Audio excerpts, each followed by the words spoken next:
A boy sleeps with water buckets next to his bed every night, but today he owns 3 supercars worth millions. You see that Lamborghini Huracan speeding down the streets of Antigua?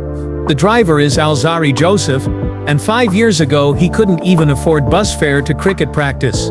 But here's the crazy part.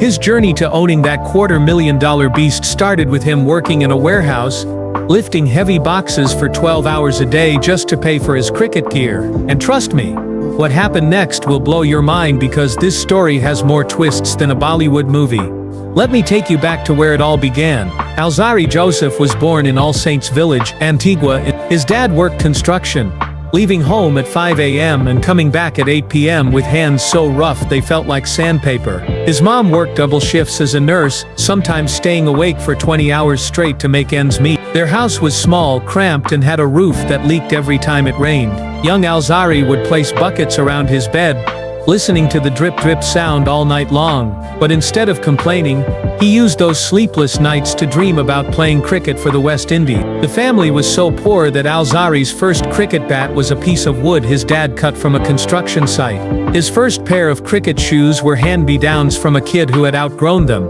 The shoes were 2 sizes too big, so Alzarri stuffed newspapers inside to make them fit. Can you imagine? The same hands that now sign autographs on expensive cricket bats once wrapped newspaper around his feet, just to play the sport he loved.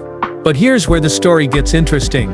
At age 12, Alzarri was already bowling faster than boys 3 years older than him. The local cricket coach, Winston Benjamin, noticed something special about this skinny kid who practiced alone in his backyard every single day. Benjamin had played for the West Indies in the 1980s, so he knew talent when he saw. He pulled Alzarri aside after a local match and said something that would change everything. "Boy, you have the arm of a champion, but champions are made through sacrifice, not just talent." Those words hit Alzarri like a lightning bolt. From that day forward he became obsessed with improvement. He would wake up at 4 a.m. before his parents got up for work and practice his bowling action in the backyard. He drew a circle on the wall of his house and threw tennis balls at it for hours, trying to hit the same spot every single time. His neighbors thought he was crazy, but Alzarri didn't care. He knew this was his only shot at changing his family's life. When Alzarri turned 14, he got selected for the Leeward Islands under. This was huge news in his small village, but there was one problem. His family couldn't afford the travel costs to send him to matches on other islands. The plane tickets, hotel stays and food expenses would cost more than his dad made in 3 months. Alzarri was devastated. He had worked so hard, only to be stopped by something as simple as money. That's when fate stepped in, but not in the way you might expect. A local businessman named Marcus Williams owned a warehouse where they stored imported goods. Williams had heard about Alzarri's cricket talent through friends and made the family an offer that seemed too good to be true. He would pay for all of Alzarri's cricket expenses, travel, equipment, everything. But in return, Alzarri would have to work in his warehouse during the cricket off-season. Now this wasn't just any job. Alzarri had to lift heavy boxes, load trucks and organize inventory for 10 hours a day, 6 days a week. The work was backbreaking, and his hands became covered in cuts and bruises. But every night, after finishing his warehouse shift, Alzarri would head straight to the cricket ground for practice. Other kids his age were hanging out with friends or playing video games. Alzarri was working like a grown man, and training like a professional athlete. The physical demands were insane. Some days, Alzarri was so tired from warehouse work that he would fall asleep standing up during cricket practice. His coach had to splash cold water on his face to wake him up. There were nights when he collapsed on his bed still wearing his work clothes, too exhausted to even eat dinner. His mother would find him the next morning, cricket gear scattered around his room, having passed out from pure exhaustion. But all that hard work was building something inside Alzarri that money couldn't buy: mental toughness. While other young cricketers complained about tough training sessions or difficult opponents, Alzarri had already learned to push through pain and fatigue. The warehouse had become his secret training ground, building the physical and mental strength that would later make him unstoppable on the cricket field. At age 17, everything changed during a regional tournament in Barbados. Alzarri's team was playing in the final, and they were losing badly. The opposing team needed just 6 runs to win, and they had 4 wickets in hand. The situation looked hopeless. That's when Alzarri's captain threw him the ball and said, "This is your moment, kid. Show them what Antigua cricket is made of." What happened next became legendary in Caribbean cricket circles. Alzarri bowled the first ball at 145 km/h. It crashed into the stumps. The batsman didn't even see it coming. The second ball was even faster, taking the edge of the bat for a caught behind. The crowd was going wild, but Alzarri stayed focused. Third ball, another wicket, this time a clean bowled that sent the middle stump flying. Fourth ball, the batsman tried to defend, but the ball was too quick and hit him right on the pads. The umpire's finger went up immediately. 2 balls left, 2 runs needed, but the new batsman was clearly scared. You could see it in his eyes. He had never faced bowling this fast before. Alzarri's 5th ball was a perfect yorker that the batsman could only block. 1 ball left, 2 runs needed. The entire stadium was on their feet. Alzarri took a deep breath, remembering all those early morning practice sessions, all those hours in the warehouse, all those nights sleeping next to water buckets. He charged in and bowled the ball of his life. It was faster than anything he had ever bowled before. 139 km/h of pure speed and determination. The batsman swung and missed completely.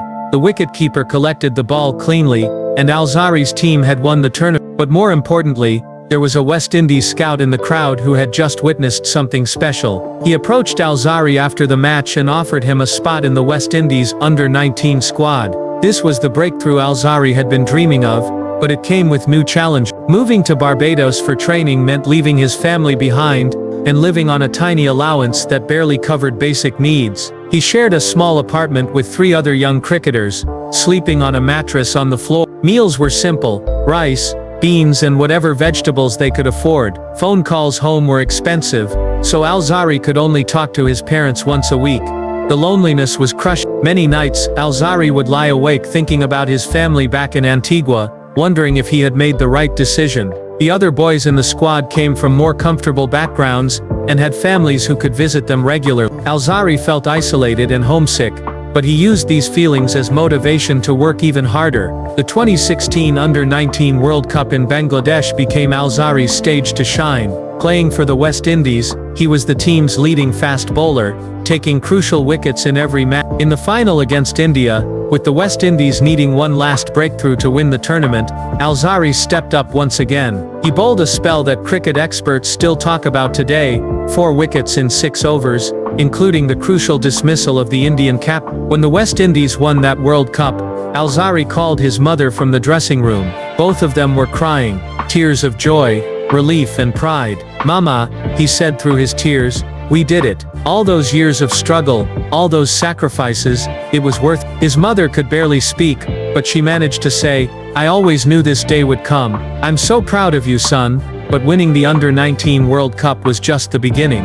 The real challenge was making it as a professional cricketer. Alzarri's first contract with the West Indies was modest, enough to support himself and send a little money home, but nowhere near the riches that people back home expected. He continued living simply, sharing apartments with other players, and cooking his own meals to save money. The breakthrough that changed everything came in 2019, when the Mumbai Indians bought him for the Indian Premier League. The IPL was a different world: luxury hotels, business-class flights, and salaries that seemed impossible to a young man from Antigua. But Alzarri's first season was frustrating. He was mainly used as a backup bowler, watching from the bench while more experienced players took the spotlight. Then came April 6, 2019, a date that Alzarri Joseph will never forget. Making his IPL debut against Sunrisers Hyderabad, he was nervous as he marked his run-up for the first over. His hands were shaking slightly, and his heart was pounding. But as soon as he released that first ball, something magical happened. It was like all those years of practice,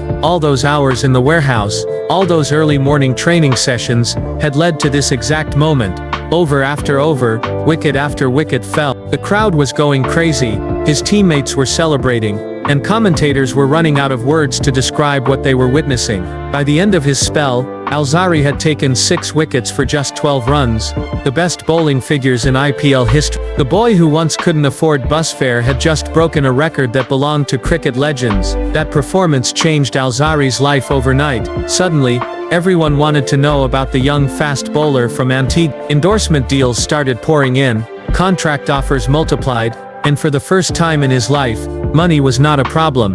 But the first thing Alzarri did wasn't buy something for himself, he bought his parents a new house. The house he bought for his family was everything their old home wasn't. It had a solid roof that never leaked, spacious bedrooms, modern appliances, and even a swimming pool, overlooking the Caribbean Sea. When his parents first saw their new home, his father broke down and cried. This man who had worked construction for 30 years, whose hands were permanently stained with cement and paint, was finally living in a house that he could never have built for himself.